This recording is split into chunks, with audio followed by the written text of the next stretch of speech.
Hello, hello, sir. Please unmute yourself. Namaskar to all. Today is the second day of our 2 days webinar program.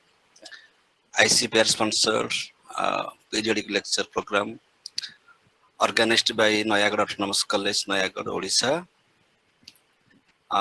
Yesterday, we had a very beautiful session with Dr. Suryakanta Maharana sir, assistant professor, University of Allahabad. He was talking about knowing by becoming. And he had made a very beautiful distinction between Western and Eastern standpoint regarding the source of knowledge and the status of knowledge, regarding the role and goal of knowledge. I had also given an introduction about Indian knowledge system, and that program is continuing today. And today we have with us resource persons like Dr. Patita Bhavan sir, Assistant Professor, Ravenshaw University, Cuttack, Odisha, and Dr. Indu Pandey Khanduri Madam, Professor and Head, Department of Philosophy, HNB Guruwal Central University, Srinagar, Uttarakhand. Patita sir will be speaking on the topic knowing by perceiving. This is another aspect of our knowledge. He will be speaking on that topic in the first session, and in the second session, Dr. Indu Pandey Khanduri Madam will be speaking on knowledge by thinking.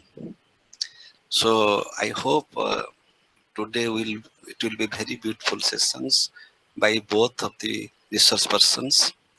Respected Patita Bhavan sir, respected Indu Pandey Khanduri Madam, respected all the participants, dignitaries, senior professors of philosophy, lovers of philosophy, and my dear students.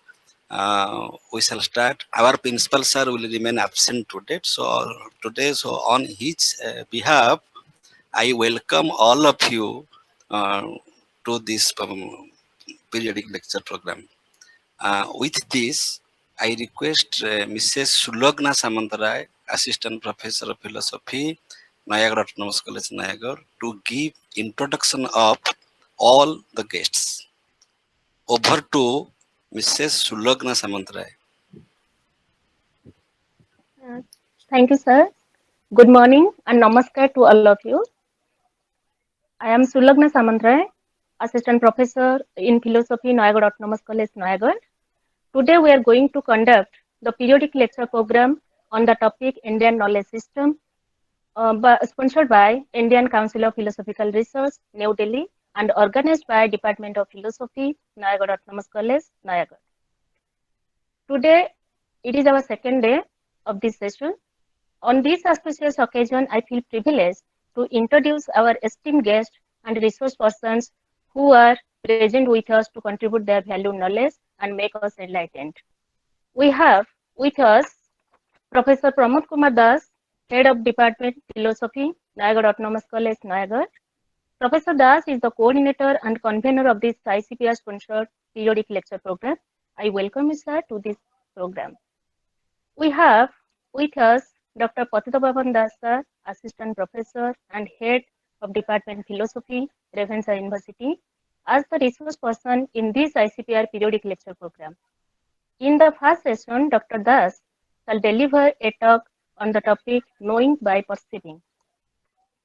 Dr. Patita Bhavan Das works as Assistant Professor and Head, Department of Philosophy, Ravenshaw University, Cuttack. Apart from that, he is the coordinator, Center for Sri Aurobindo Studies and Futurology, Ravenshaw University, as well as the coordinator, Design and Innovation Center, IIT Bhubaneswar. He is also assigned as the associate editor in both Ravenshaw Journal of Philosophy and Journal of AOPA. Dr. Das is a gold medalist in both graduation and post-graduation from Government College, Rourkela and Utkal University. He earned his MPhil degree from the prestigious institutions like JNU New Delhi and PhD from Ravenshaw University. He always makes him engaged in teaching and research activities.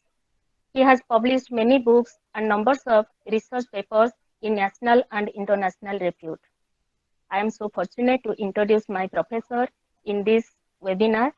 I welcome you, sir, to this program. We have with us Dr.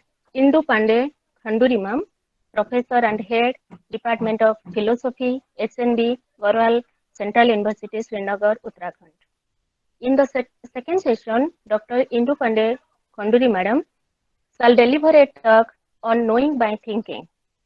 Dr. Indu Pandey Khanduri ma'am works as Professor and Head, Department of Philosophy and Director, Faculty Development Center, PMMM NMTT, Government of India at the HNB Garhwal University, Srinagar, Uttarakhand.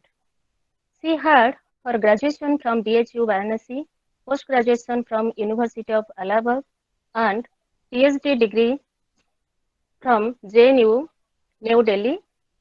She started teaching in HNB Garhwal University in 1991. She has teaching experience approximately 29 years.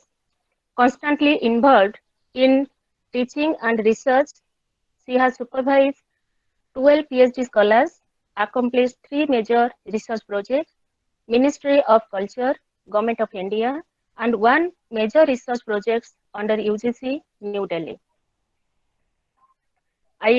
She has published 4 books and more than 35 research papers in research journals of national and international repute, and 15 research papers in the edited books. Apart from, she has published several books, book reviews, biographical notes, and comments of the manuscripts. I welcome ma'am to this program. We have with us Mr. Devashish Sarangi, Assistant Professor in Philosophy, LN Mahavidyalaya, Jamushole, Baleshwar, who is very sincere and dynamic in the pursuit of philosophic wisdom, and he is a good organizer too. He has given his kind consent to give us all technical support and moderate the interactive sessions. We all are really grateful to you, sir. I welcome you, sir, to this session. We have with us Ms. Sasmita Mudali, Lecturer of Philosophy, Nayagarh Autonomous College, Nayagarh. She has been given the assignment of proposing vote of thanks at the end of the session. I welcome you, ma'am, to this webinar. With this, I welcome all the senior professors, lecturers, dignitaries from different colleges, and my dear lovable students, and all the participants who are digitally connected with this webinar. Thank you all. Over to Pramod sir for further proceeding. Namaste.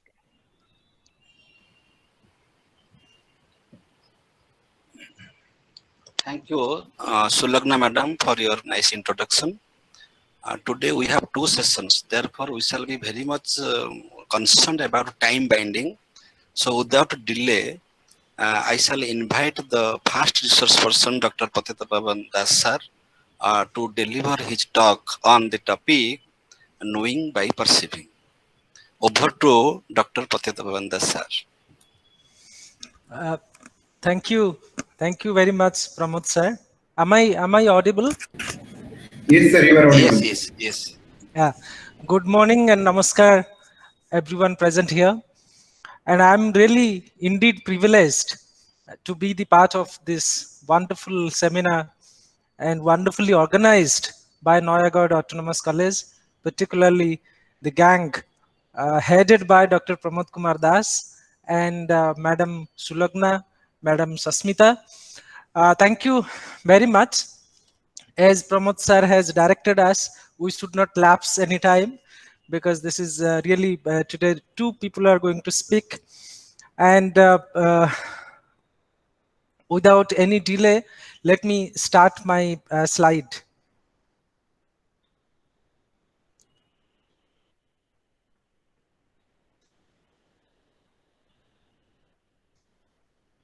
Give me 1 minute, please.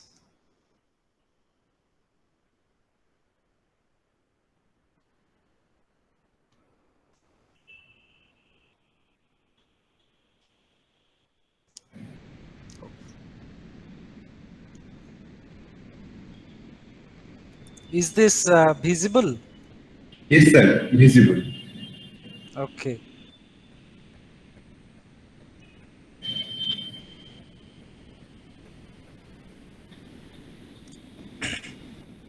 Okay. Thank you very much. Let's start directly.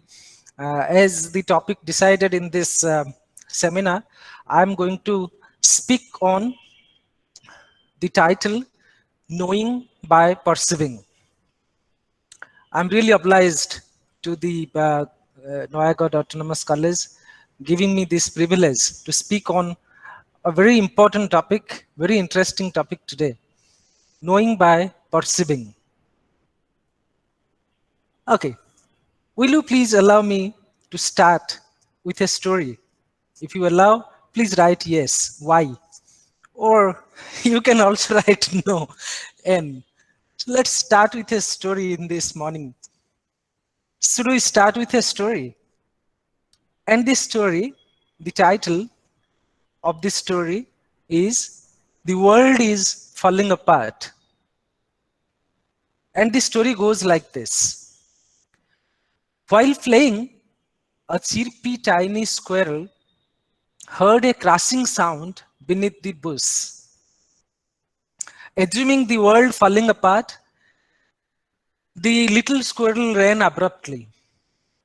On the way, a crow met the squirrel and asked the reason of her running. The world is falling apart, the squirrel answered hurriedly without halting. The crow believed the squirrel and moved fast. Soon, other animals and birds, the hyena, the jackal, the bear, the horse, elephant, everyone in the jungle followed the move, followed the suit. Everyone was running, believing that the world is falling apart behind them. Looking at the gang, the lion, the king of the jungle, shouted, "What is the matter?" "The world is falling apart," the gang answered. "Let's move. The world is falling apart." "How did you know?" the lion asked with authority. And this is the question of knowledge we are going to discuss today. How did you know that the world is falling apart? The lion asked with authority. No one answered because they were afraid of, lion, the king. No one answered. And then spontaneously, turning to the tiger, the lion asked the same question. "You say, how did you know that the world is falling apart?" The tiger said, "It is the elephant who said this." "It is the elephant," the tiger said. And when the lion moved to the elephant said, "No, no, no, no, I didn't do anything. I didn't say anything. It is the monkey who said me that the world is falling apart." And the lion goes, "It is the hyena, it is the crow, and at last the squirrel." Right? "How did you know, squirrel?" the lion asked to the squirrel. And the squirrel said, "I heard it." And then the lion said, "Show me. Where did you hear that the world is falling apart? Show me." Squirrel said, "Yes, king, please come with me." And at last, when they investigated what happened, how did the squirrel came to know that the world is falling apart? And when they investigated, they found that it was a bell fruit that crashed on the soil beneath the bush. But the little squirrel assumed that this is the crashing sound of falling, falling world.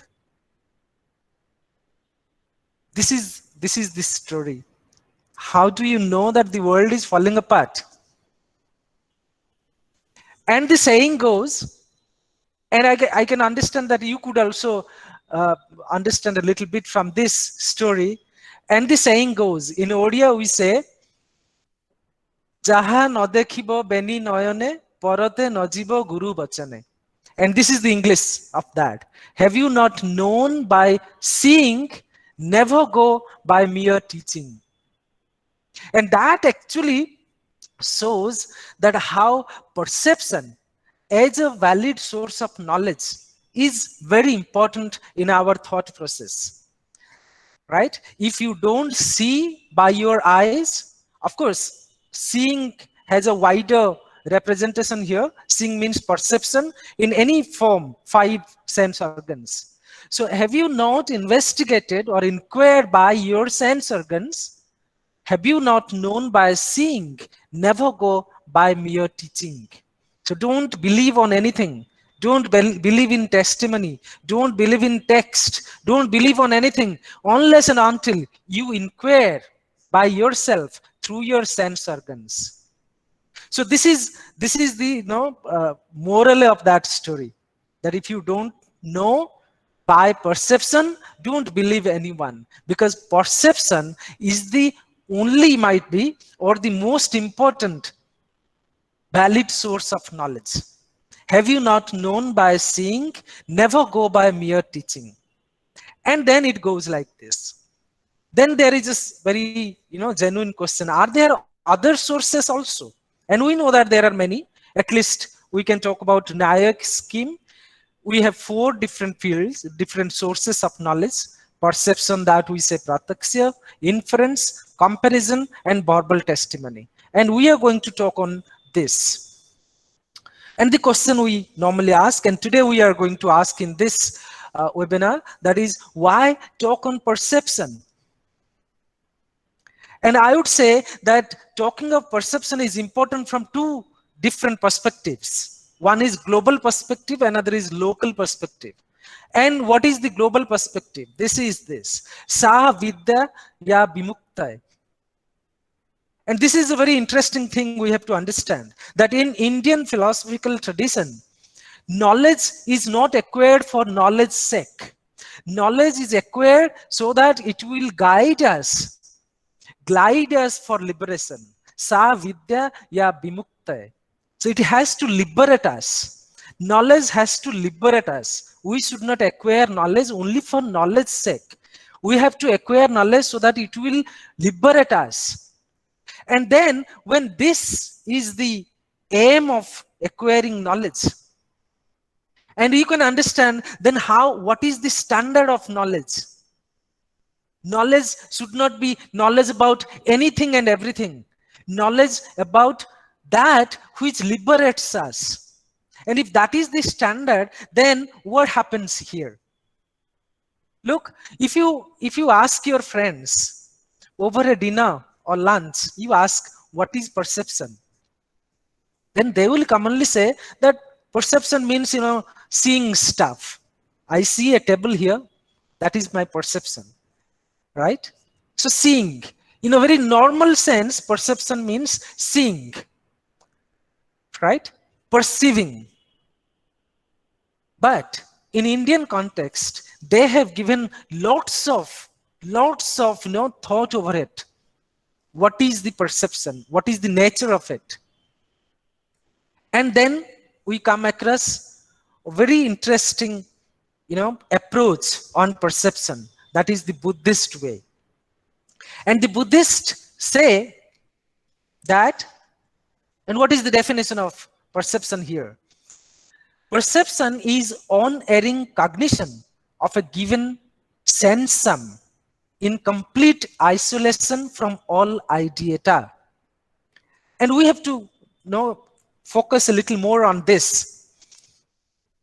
This is unerring cognition of a given sensum in complete isolation from all ideata. That means whenever we know something, if that is through perception, the perception should not be mixed with any of our mental construction. That is what is called all ideata. Buddhists use a term called kalpana. Kalpana podham bhrantam. So it should be absence of all ideation, all mental construction. Then what is perception? Perception is a bare minimum sensing of bare particular, bare individual. So Buddhist actually gives a very strict or narrow kind of, standard for perception, unerring cognition of a given sensum in complete isolation from all ideata. So this is what is perception according to Buddhist definition. And then comes this rose riddle. And I have a task for you. You saw this rose, right? Can you see this? Hello? Yes, sir. Yes, sir. It is visible. Okay, it is visible. Thank you. Thank you. This is a rose. Now the question is, you can type in your chat box. The question is, it is a rose, therefore you see it as a rose? Or you see a rose, therefore it is a rose? You can write down 1 or 2. Your answer is either 1 or 2. Let me ask you this. It is a rose, therefore you see it as a rose? Or you see a rose, therefore it is a rose? You can write your answer at the chat box, either 1 or 2. 1 is this. It is a rose, therefore you see it as a rose. And 2 is this. You see a rose, therefore it is a rose. What would be your answer? You can write down in your chat box. Okay? Have a thought over it. Let's move to then. Then comes Buddhist. Buddhists would ask this question, do you really see a rose there? This is also a question asked by Western empiricists, hard Western empiricists like Locke, Buckley, and Hume. They ask the question, whenever we see a thing, for example, here for us, rose. Whenever we see a rose, perceive a rose, do we really see a rose?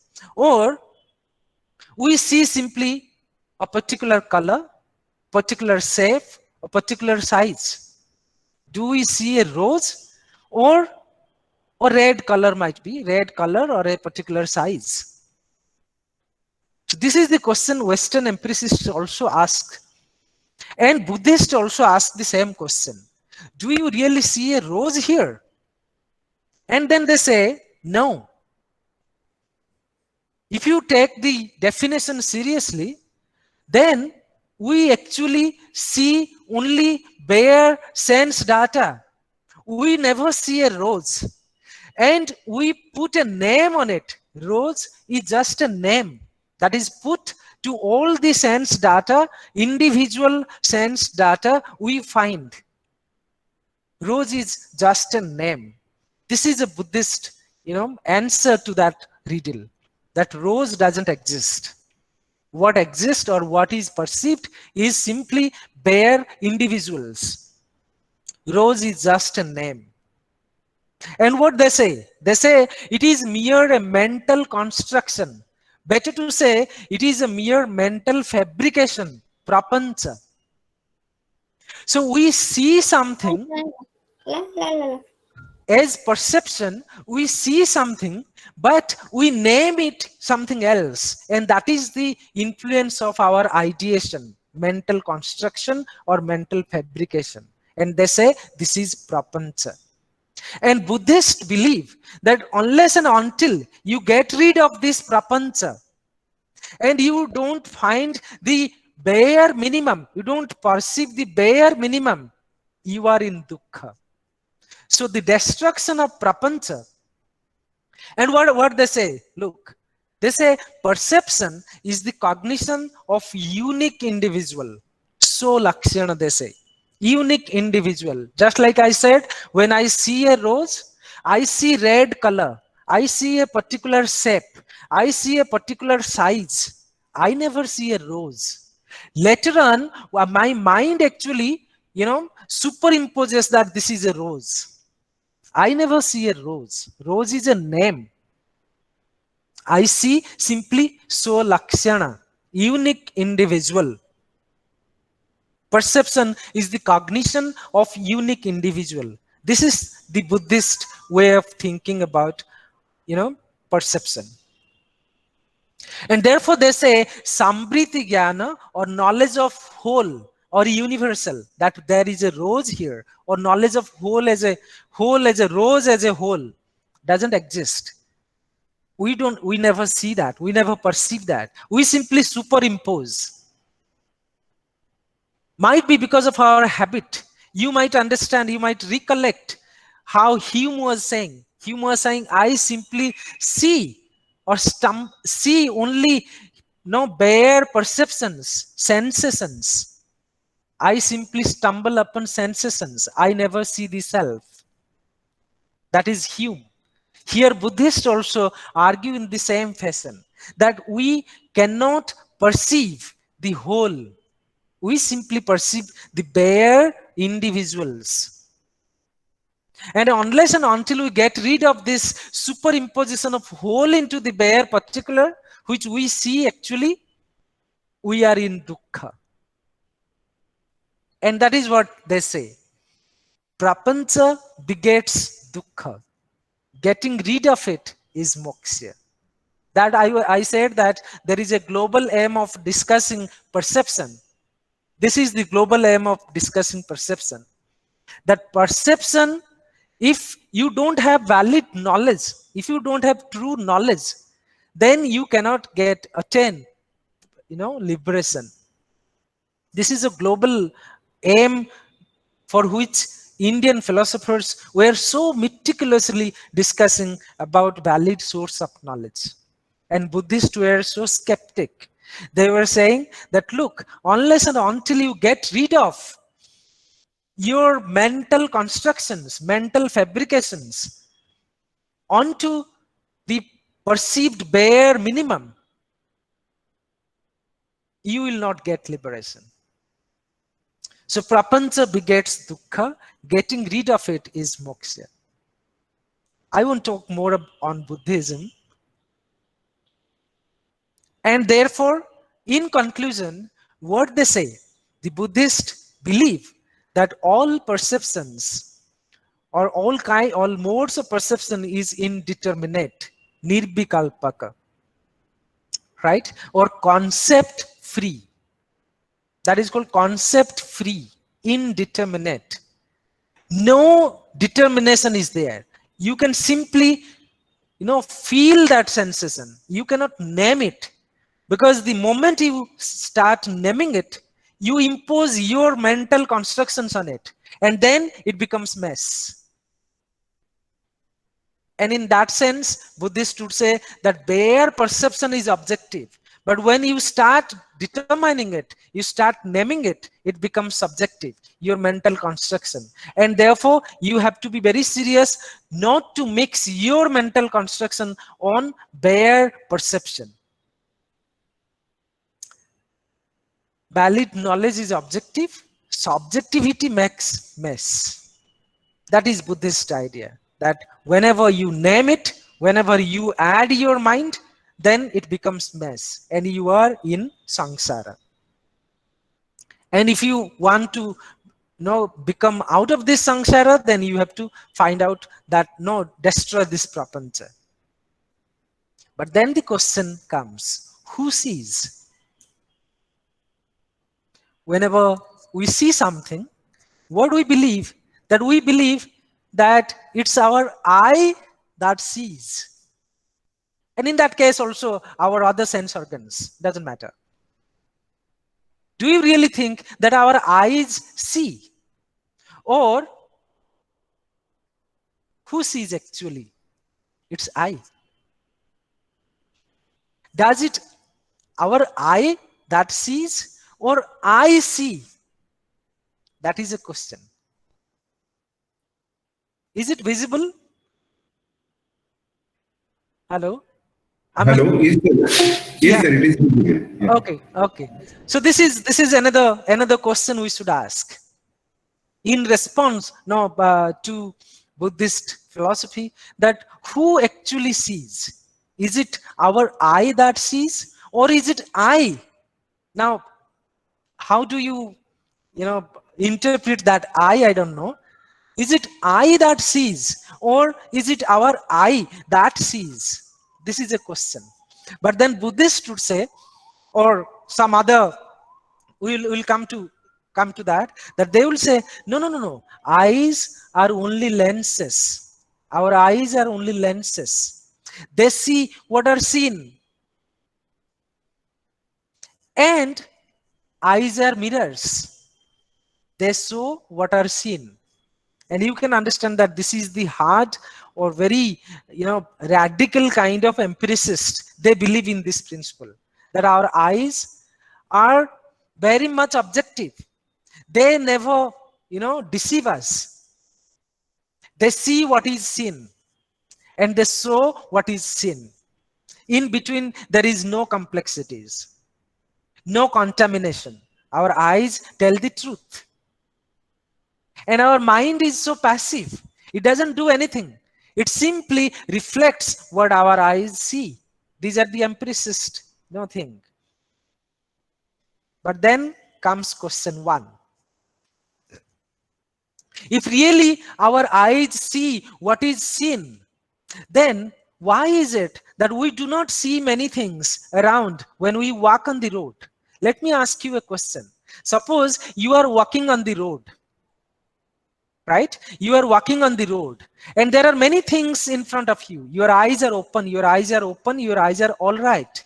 They see in normal conditions. But suppose your friend asks, have you seen that person or that shop? That shop there. You said, no, I have not seen.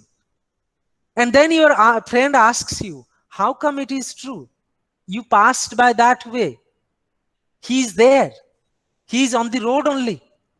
You are telling the truth. You have seen him, but you are saying you have not seen him. And what they say? They say, have you, where you walking on the road, closing your eyes? You said, no, my eyes were open. Then he says, no, if your eyes were open, then you could have seen him. No, he is in front of you. But does it not happen sometimes? Does it not sometimes happen that we were walking on the road? There are many things we never see. We don't see. And after that, when sometimes our friends say that there is that thing, then we come and inquire and we said, how is it possible? I passed on this road, but I never see it. No, I didn't see it. Doesn't it happen? Sometimes it happens, right? So our eyes never see. Sometimes it misses something. And then there is a question. If our eyes are really lenses, it should not miss it out. That means someone who is channelizing our eyes behind. And that is I, our mind. And here I remember, a very famous Western philosopher, Brentano, says, we see what I intend to see. I see what I intend to see. Even though my eyes are open, I never see all the things which are in front of me. I see what I want to see. So that is the, that is the importance of the mind present in, channelizing perception. Perhaps that was what Buddhists were talking about. That whenever we go to see something, our mind plays a very important role. And unless and until you keep your mind in bracket, you cannot get liberation. That is the question. Why is it that we do not see many things around when we walk on the road? Our eyes are open. But imagine if you fix a camera, the camera sees exactly same thing which comes in front of it.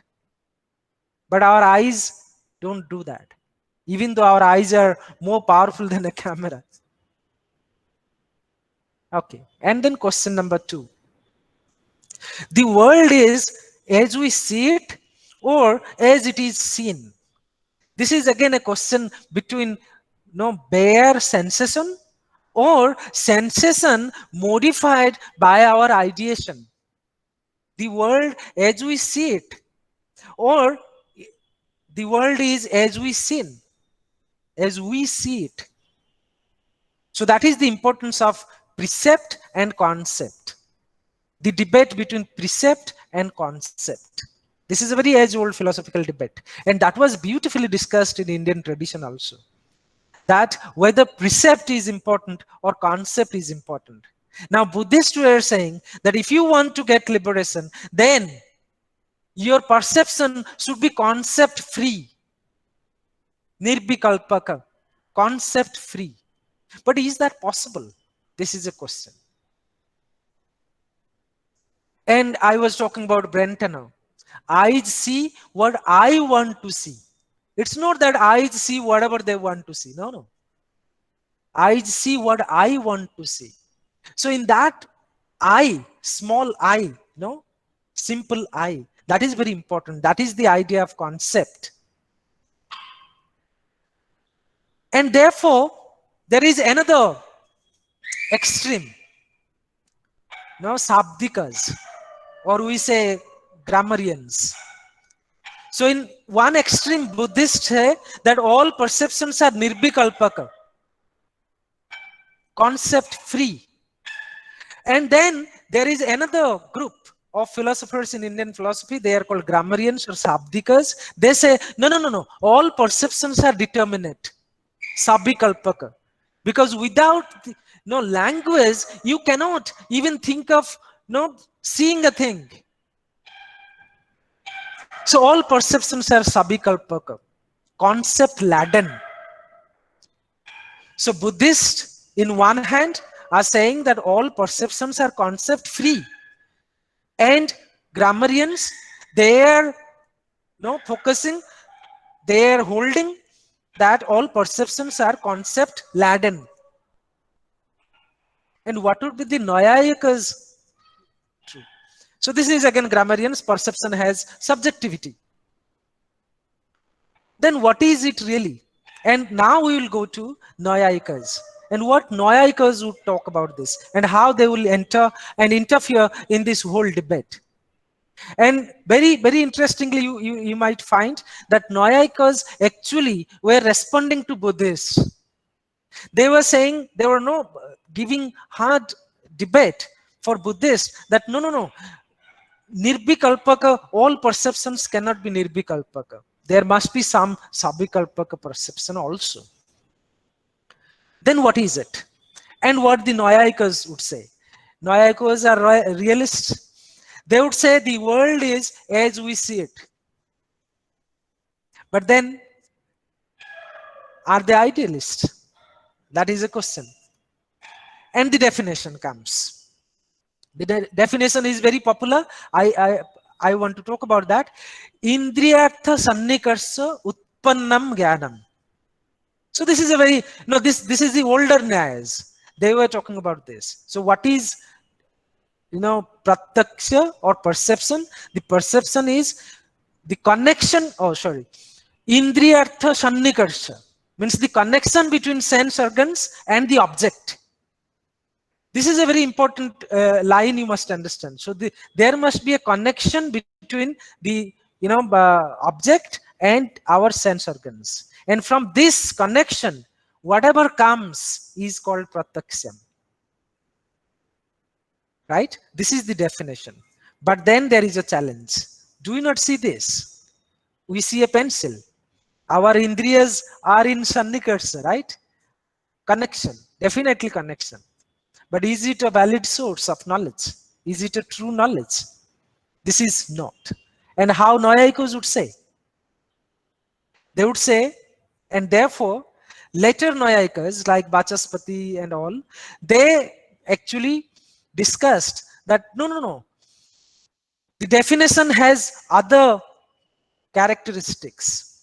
It's not simply Indriyartha sannikarsha utpannam jnanam. It is also this. Abhyapadesham, then Abhyavichari, and then Vyavasayatmakam, Jnanam, Pratyaksham. So they added another three characteristics. So it's not simply the direct connection between the sense organs and the object. It is also another three. Contact between sense faculty and object, that is the first criteria. But they don't stop here. They say it should be non-verbal awareness. Mind it, non-verbal awareness. That means what? That means it is nirvikalpaka. Non-verbal awareness should not be impregnated by language.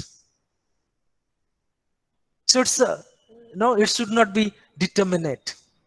It should be indeterminate, non-verbal awareness. And then comes non-erroneous. It should not be mistaken like the pencil or like the rope and snake.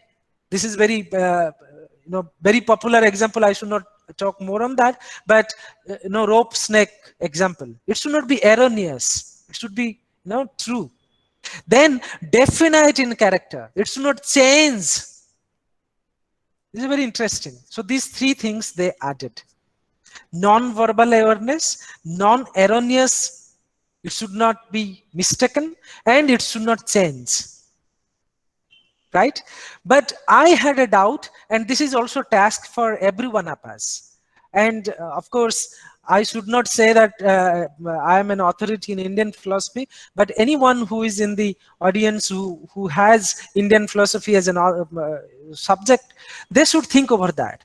If we concentrate on the second characteristic, non-verbal awareness.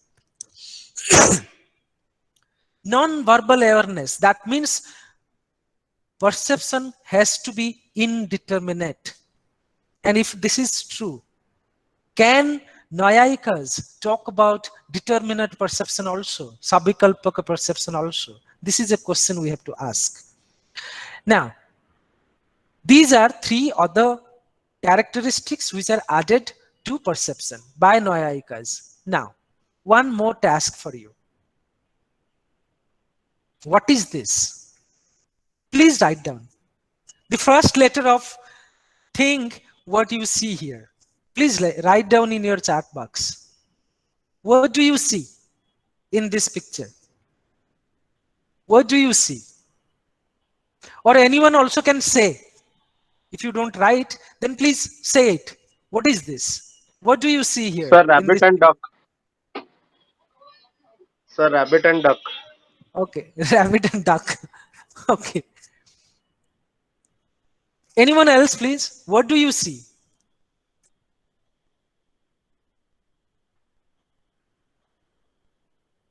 No answer?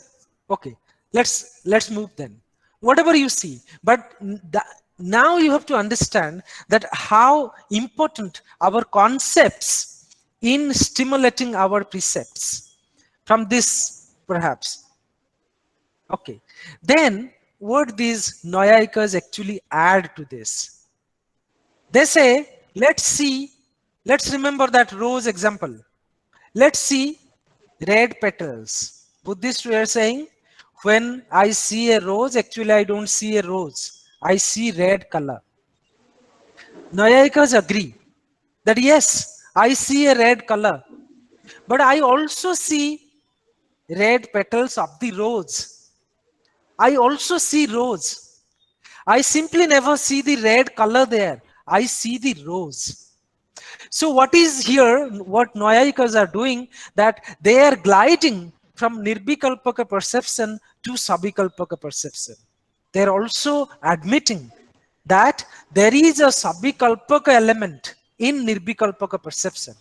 And how is it? There are lots of debates and discussions on this, that Naiyayikas agree that we see the bare individuals as well as we see the universal in it. Right? And this is a very important development Naiyayikas have done. And why this is important, I would say that Buddhists were a little bit reductionist. They were reducing all our perceptions to bare individuals. They say we simply see individuals. We never see anything else. Now, Naiyayikas are more expansionist. They are expanding our vision. They say that no, I see the red color as well as I see the rose.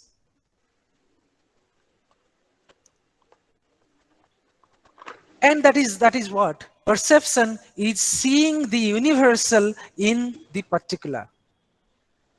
So I see the individual as well as the particular.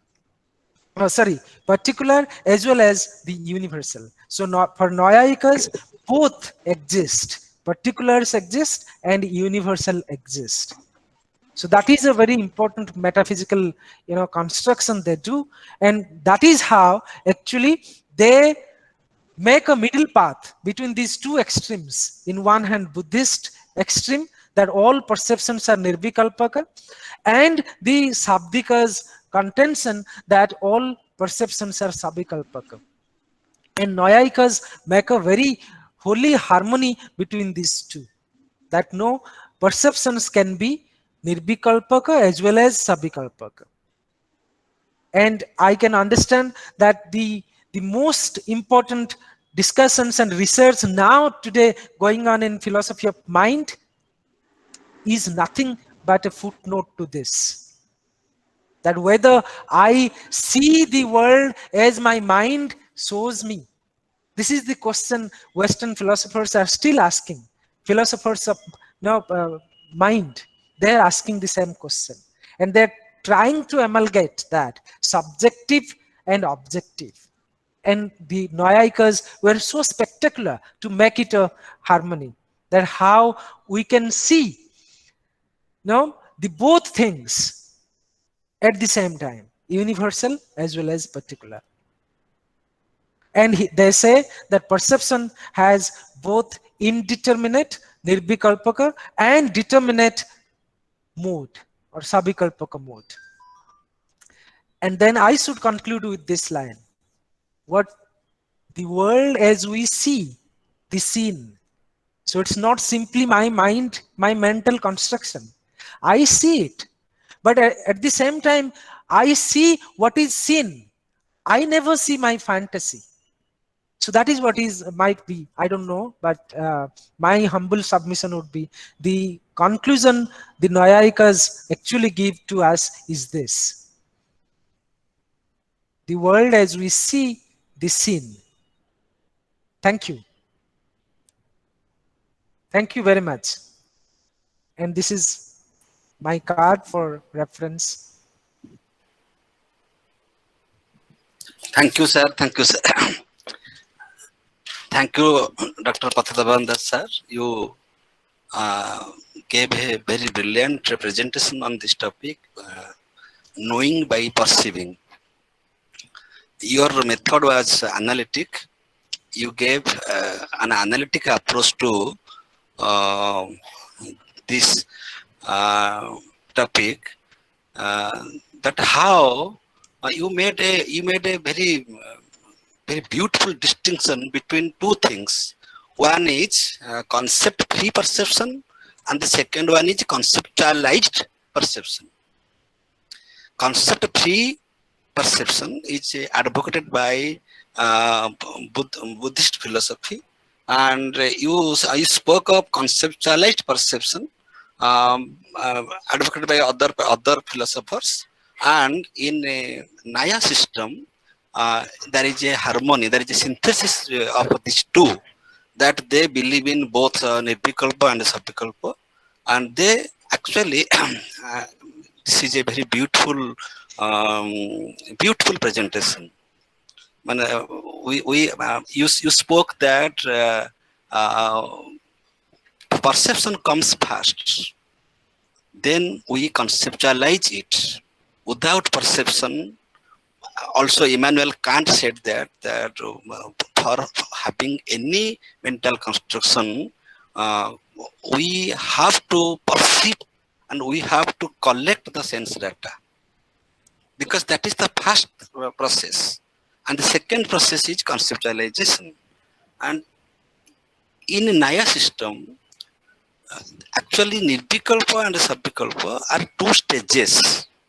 The first stage is the Nirvikalpa stage, the indeterminate stage, and then automatically we enter into the second stage, that is Sabhikalpa stage. That means you told that, you spoke that also. In the first stage, there is no interference of mind. There is no interference of language. There is no preoccupied thought. There is very innocent perception that there is a direct contact between sense organ and object. That is Nirvikalpa. But after that, when we name it, we conceptualize it, we refer to our memory. Memory means the past experience. Suppose by observing the sense data of a rose, we do not say that it is a train, it is a sky, it is a pond, it is a sea, it is an ocean.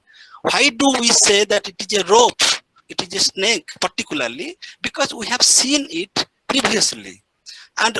And from that previous perception, from that previous memory, we come to the Sabhikalpa state and we name it. So Nirvikalpa and Sabhikalpa are two stages of perception, and it is beautifully synthesized in the Naya system. Your talk was very precise, clear, and lucid. Now it is open for discussion. I shall request Mr. Debashish Sarangi to conduct the interactive session. If there is any question in the message box, then he will pass it to Dr. Das. Over to Debashish Sarangi. Thank you very much, sir. And also thank you to Patit Pawan, sir. So there is a question from Swastik Nath. He wants to know what is knowledge in its true sense. We have scientists who prepare vaccines and those who create nuclear weapons. Whose knowledge stands and in what regard? Okay, thank you very much, Debashish. Now, who asks this question, please? Debashish, who is this? Swastik Nath. Swastik, yes. Swastik, thank you very much, and I can understand your your concern. Is that what is knowledge? And he has given his answer. He assumes that knowledge is a true knowledge if it is useful. And therefore he says, scientists who are making vaccine as well as weapons, is it true knowledge? That means he has in mind that knowledge has to be useful. So he is assuming pragmatic kind of knowledge. I said in my presentation, perhaps in the initial time, that in Indian tradition, we have a very beautiful definition, Sa Vidya Ya Bimukta. Knowledge has to liberate us. Knowledge is not for knowledge's sake only. It has to liberate us. Now, they have given a very strong task for us. Actually, Indian philosophers are strong headmasters, strict headmasters. They have given a huge task for us. But what I'm saying, that even in that sense, knowledge is not only for knowledge's sake. Knowledge has to help us in solving our problems. Even though personally, I'm also pragmatic in nature. And I agree with Swastik that yes, knowledge, true knowledge is that comes as a usefulness to us, right? As a tool. If that doesn't serve this, then perhaps that is not knowledge. Even I subscribe to that theory. Thank you. Thank you very much, sir. So as I'm seeing, there are no such question in the chat box. Yeah. So if anyone wants to ask something, they can unmute themselves and ask their question.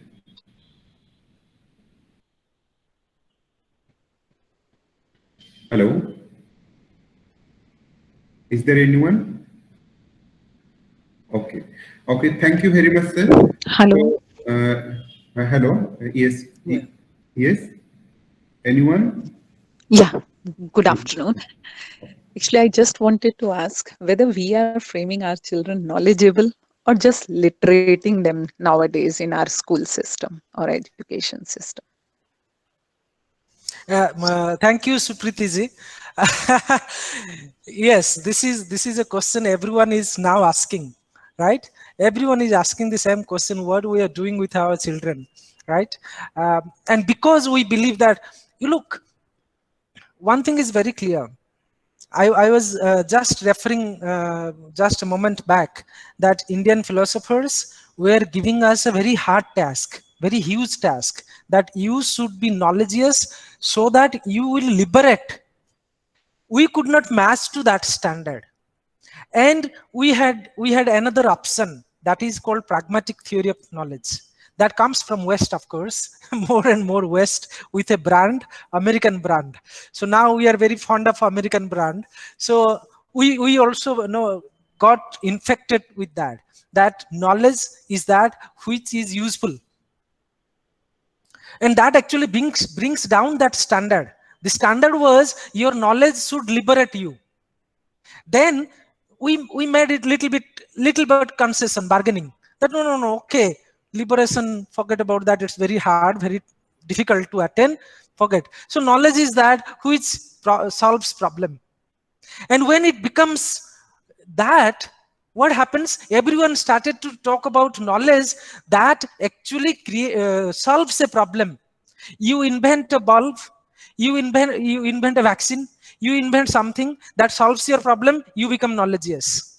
So scientists in that sense become so knowledgeous, very knowledgeous, the most knowledgeous people in this world, because they get some solutions. So scientists, engineers, they became the knowledgeous person because they were getting us some solutions, right? And that becomes a fashion. But then today, we have to remind our forefathers that knowledge is not to solve your problems. Knowledge is to liberate you. And in that case, we are not doing enough. We are failing. In fact, we are failing. But today, if you define knowledge in the sense of knowledge that has utility, that is useful, then of course, we are making our children smarter. Thank you. Thank you. Hello? Hello? Hello. Yes. Yes. Hello? Yes. Sir? Swastik. Yes. Hello? Sir, I have one more question, sir. One more question. Satvik. Yeah, Satvik. Yeah. Yes, sir. Sir, Satvik here, sir. Yes. Sir, sir, that was a very good response, sir, that true knowledge should be useful. I completely agree, sir. I have just one more follow-up question. Sir, if the true knowledge is to be useful and that knowledge is traced in all its sense, then how do we acquire it, sir? How do we acquire true knowledge? Some say that true knowledge can be acquired by reading, and some say that true knowledge can be acquired by perceiving and experimenting. Your answer, sir? Okay, Satvik, again, very good, very good. So thank you. Now, when your yardstick is true knowledge is that solves your problem, right? Solves your problem. And then your method of acquaintance is not important, right? If that solves your problem, that's okay. Now the most engineers look, and this is a problem with most of the engineers today. And yesterday I was also reading that notorious interview given by Prashant Bhushanji, that how philosophy is useless nowadays. So most engineers are doing this. What they do? They study all theoretical knowledge in their course syllabus, right? All theoretical mathematics. And then when they go for practice, they find most of their theoretical knowledge don't work. What works is a rule of thumb. Only rule of thumb. As it is seen to them. Because their yardstick is to solve a problem, that's all. And then a true engineer, who is a true engineer then? A true engineer is, forget about what I read. forget about everything. How did I get this knowledge? Who said this? How did I get it? The test of knowledge is whether I can solve this problem or not. Whether that comes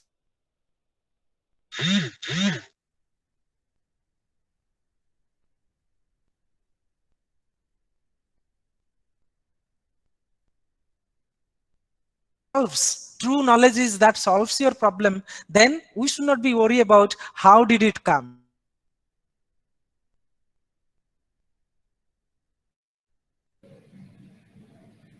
Hello.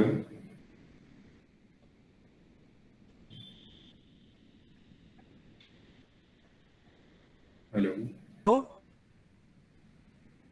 Hello. Hello. Yes, sir. Am I audible? Yes, now you are audible. Okay. In between. Yeah, your phone came. Yes. So my answer is, if your standard of knowledge is what true knowledge is what it solves the problem, then we should not worry about from where it comes. It might be from any different source, it doesn't matter, if that is the standard. And I remember a very Odia story here, is that our Konark temple, Sun temple at Konark, right? It was done by 12,000 people. All are experts in archaeology and engineering. All were expert. But what did it happen? They were using all their expertise, but they could not finish the top of the temple. They could not finish it, right?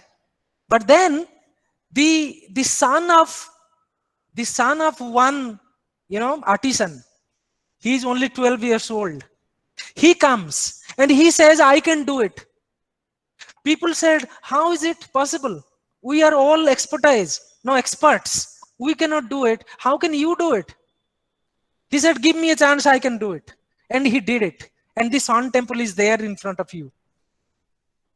In Odisha, it's one of the wonders in world. And the top is finished by a child. Should you ask the question to him, how did you know?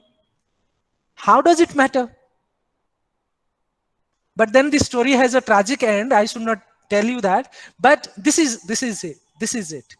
So it's not important from where it comes. Important is whether it solves your problem. Thank you. I think I added to, yeah.